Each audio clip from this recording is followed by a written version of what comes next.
ध्रुव जी ये खुद ही कह रहे हैं कि कोर्ट के आदेश के बाद प्लेसेस ऑफ वर्शिप एक्ट लागू हुआ था। अब कोर्ट का ही आदेश है कि वहां पूजा पाठ होनी चाहिए, फिर दर्द क्यों, फिर दिक्कत क्यों?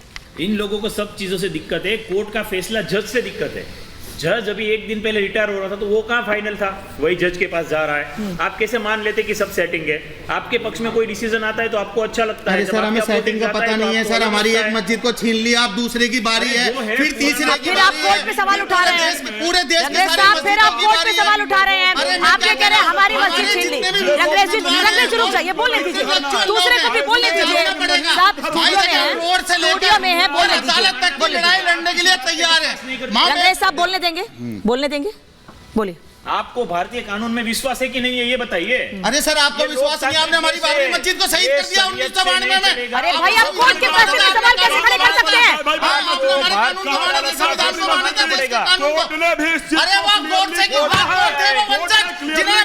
मैं बाहर जाऊंगी, मैं बिल्कुल शंकर जैन अगर जुड़े हैं, अगर रुकिए, अच्छा आप जाइए रंगरेज जी, रुक जाइए। अगर विष्णु शंकर जैन मेरे साथ जुड़े हैं तो उनको ऑन एयर लीजिएगा। विष्णु जी पूरी बात आप सुन रहे हैं, नहीं करते ये लोग। ठीक है विष्णु जी मेरे साथ नहीं है, विष्णु मेरे साथ नहीं है। सैयद जवाद ये कह रहे हैं हमारी, रुकिए। सैयद जवाद रंगरेज साहब कह रहे हैं हमारी मस्जिद छीन ली, हमारी एक मस्जिद छीन ली। वो तो कोर्ट का आदेश था, ऐसा ही सर्वे हुआ है, सालों लगे हैं, फैसला आया, फिर मंदिर बना है वहां पर, सर्वे हुआ था ना ऐसा ही का राम मंदिर।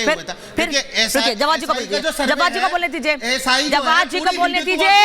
अरे दूसरे को बोलने देंगे, बोलने देंगे, बोलने देंगे। रुकिए, मुस्लिम थे उसमें सर्वे में, शर्म नहीं आ रही उसमें मुस्लिम को नहीं मानेंगे, अपनी शरीयत मानेंगे। आप कानूनी मत मानिए। शर्म नहीं आती ऐसे लोगों को, पता नहीं शर्म आनी चाहिए ऐसे लोगों को। बोलिए। अनामिका देखिए, मैं पॉलिटिकल इस मौजू के ऊपर अपनी एक नज़र रख रहा हूँ। जिस ट्रैप में भारतीय जनता पार्टी पूरे देश को उलझाना चाहती है, या संघ परिवार या वीएचपी या बजरंग दल के लोग उलझाना चाह रहे हैं, उसी तरफ जो है वो देश को उलझाने की कोशिश कर रहे हैं। मैं उसका एक एग्जांपल के तौर पे देखता हूँ कि 89 के दौर के अंदर जब राम जन्मभूमि का मुद्दा उछाला भारतीय जनता पार्टी ने और उसको मैनिफेस्टो का हिस्सा बनाया, उससे पहले तक उनके लिए कोई भी राम मंदिर का मुद्दा था ही नहीं। फिर अडवाणी साहब ने अपनी यात्राएं करी और भारतीय जनता पार्टी जो है बहुमत में आती है। फिर उसके बाद सुप्रीम कोर्ट की हलफनामे देने के बाद धज्जियां भी उड़ाई जाती हैं।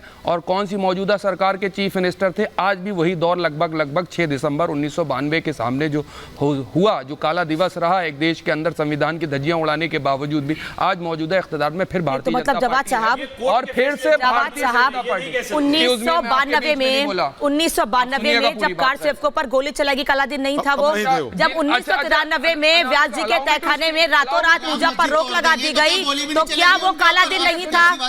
बोले तुझे सवाल उनसे पूछ रही हूँ मैं, सवाल उनसे आपसे भी पूछ लूंगी, मैं आपसे भी पूछूंगी, पहले उनको बोलने दीजिए। सैयद जवाद आप बोलिए, संजय जी के पास जाऊंगी। भारतीय जनता पार्टी ने मुलायम सिंह को बड़े अवार्डों से नवाजा, और एक तरफ मुल्ला मुलायम भी हो जाते हैं और दूसरी तरफ कार सेवकों के हत्यारे भी आप मुलायम सिंह को घोषित करते हैं और दूसरी तरफ अवार्ड भी देते हैं। अजीब क्या है? अब क्या है, भारतीय जनता पार्टी के सामने 2024 में मूलभूत समस्याओं पर चुनाव लड़ने के लिए नहीं है। फिर से वही ध्रुवीकरण वाली राजनीति इस वक्त देश के अंदर अपनाई जा रही है। हिंदू मुसलमान मस्जिद मंदिर के नाम पर जो है ये विवाद चलता रहेगा।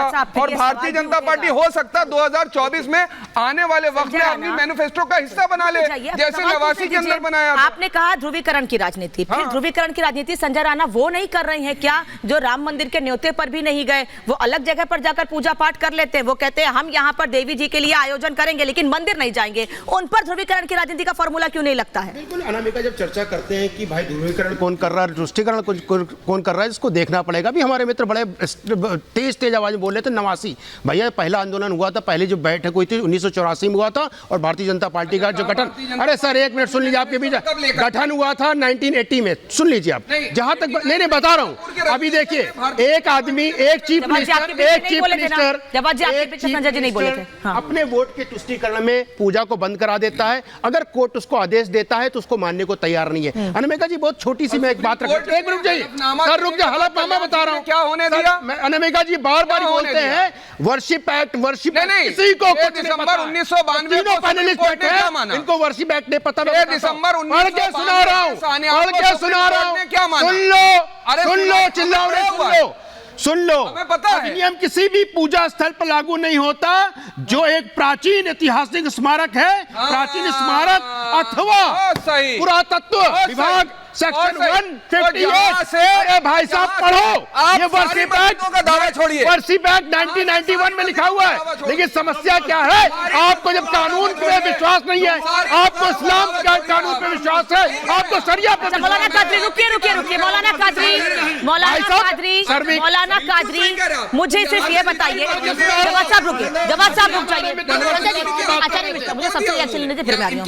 अच्छा बोलने दीजिए मुझे, मौलाना कादरी से सवाल लेने देंगे, चलिए बोलिए, फिर मैं उनसे लूंगी। यहाँ से तो मैं संजय भाई की राणा को इस बात में मुबारकबाद दे रहा हूँ, इसी के लिए कह रहा हूँ कि सारी मस्जिदों का दावा छोड़िए, सारी मज़ारों का दावा छोड़िए। 40,000 मंदिर थे, 40,000 मंदिर, नमाज 40,000 मंदिर पर दावा वहाँ पर जो है फक्र से लोग जाते भी हैं जियारत के लिए। मेरा सवाल ये है, जब आप रुकिए, बड़ी खबर आ रही है, फिर आ रहे हैं कादरी साहब, आपके पास आ रही हूं मैं। ओवैसी के बयान के मायने क्या हो सकते हैं, ये सवाल उठ रहा है। वहीं दूसरी ओर झारखंड की राजनीति से जुड़ी बड़ी खबर आपको बता रहे हैं। राजभवन पहुंचे हैं जेएमएम विधायक चंपई सोरेन। दरअसल राज्यपाल ने मुलाकात के लिए बुलाया था, लेकिन 1.5 घंटे पहले ही वहां विधायकों के साथ चंपई सोरेन पहुंच गए थे। अब राज्यपाल से मुलाकात के लिए चंपई सोरेन पहुंचे हैं, 5 विधायकों के साथ चंपई सोरेन पहुंचे हैं, जो ये कह रहे हैं कि हमारे साथ 47 विधायक हैं। लोमस इस वक्त जुड़े हैं। लोमस, क्या तस्वीर?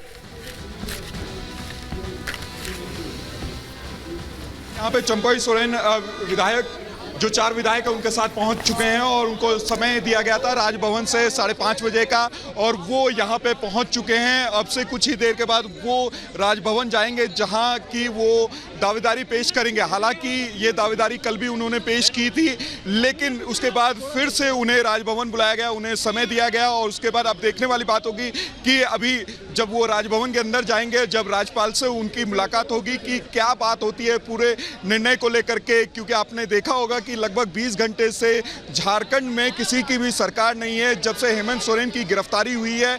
और यहाँ पर चंपई सोरेन पहुँच चुके हैं।